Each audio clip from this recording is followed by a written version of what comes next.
और जब भगवान ने ऐसा कह दिया तो तुम्हें भगवान के वचनों पर विश्वास क्यों नहीं है? अगर तुम्हें विश्वास नहीं है तो तुम भक्त नहीं हो, और अगर भक्त हो तो विश्वास करो। You must have to believe him. अगर कोई मुझसे आज पूछे ब्लाइंडली, आज पूछे मुझसे कि आपको सबसे ज्यादा विश्वास किस पे है, 28 साल की इस यात्रा में, भागवत की यात्रा में, सनातन धर्म की रक्षा की यात्रा में, सनातन की यात्रा में, अगर आप कोई मुझसे पूछे कि सबसे ज्यादा बिलीव किस पे है, तो मैं सीना ठोक के कहूंगा सिर्फ मुझे मेरा बिलीव मेरे प्रिया कांजू पर है, और मेरा बिलीव किसी पर नहीं। मैं अपने युगल सरकार पे बिलीव करता हूं।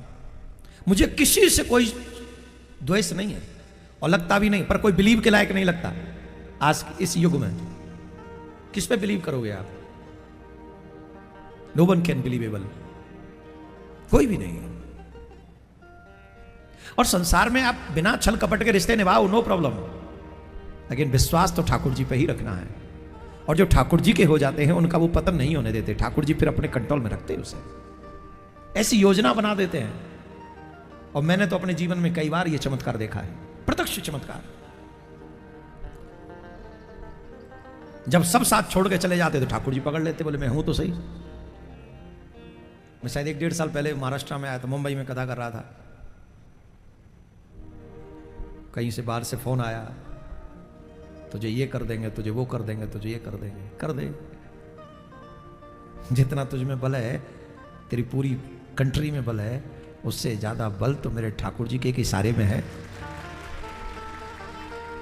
अगर वो मुझे मारना चाहे तो तू मुझे बचा नहीं सकता, और अगर वो मुझे बचाना चाहे तो तेरा बाप भी मेरा बाल बांका नहीं कर सकता।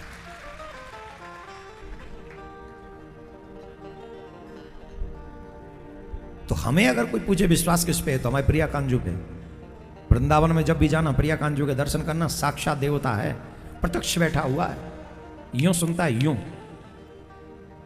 लेकिन सुनता उन्हीं की जिनका मन भाव से भरा हो, उनकी नहीं सुनता है जो यहां से पूरा जहर घोल के ले जाए मन में, चलो देखते हैं क्या होगा। कुछ नहीं होगा, घर बैठ, तुम्हारा नौकर नहीं है, वो भगवान है। भगवान कहते हैं जो मेरा है उसकी जिम्मेदारी मेरी है। अब ठीक कैसे, हम कैसे माने भगवान की जिम्मेदारी?